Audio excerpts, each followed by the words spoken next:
NCP Ajit Pawar गुट के विधायक अमोल मिटकरी पर कायरतापूर्ण हमला नहीं किया गया है, बल्कि सामने से किया गया है।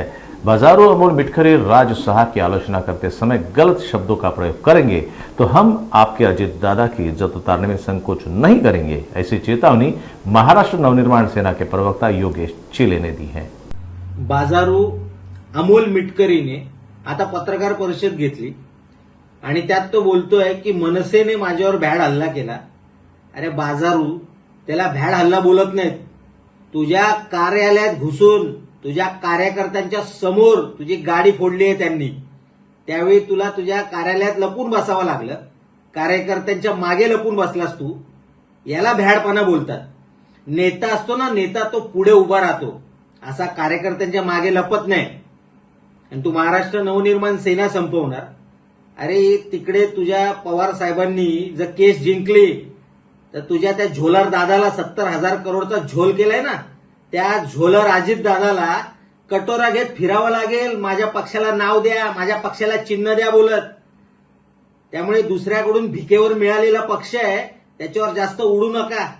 आणि तुला जी विधान परिषद मिळाली ही सुद्धा माननीय शरद पवारांच्या भिकेवर मिळालेली आहे। ती कधीतरी उभा राहा आणि जिंकून येऊन दाखव।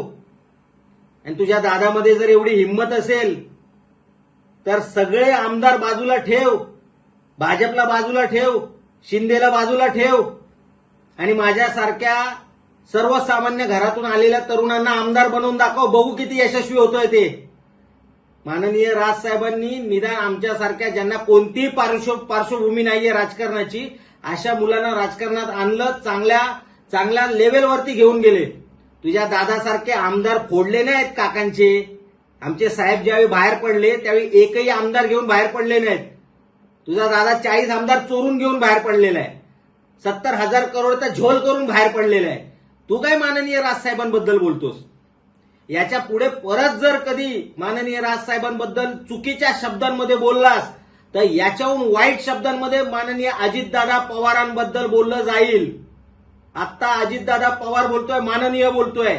याच्या पुढे जर साहेबांबद्दल एक अपशब्द तुमच्या कार्यकर्त्यांनी, तुमच्या पदाधिकाऱ्यांनी वापरला तर महाराष्ट्र नवनिर्माण सेनेचा प्रत्येक पदाधिकारी, प्रत्येक कार्यकर्ता, प्रत्येक महाराष्ट्र सैनिक, तुमचे जेवढे नेते आहेत त्यांचे कपडे उतरवल्याशिवाय, त्यांचे अब्रूचे धिंडवडे काढल्याशिवाय राहणार नाही, हे लक्षात ठेवायचं राष्ट्रवादीवाल्यांनी।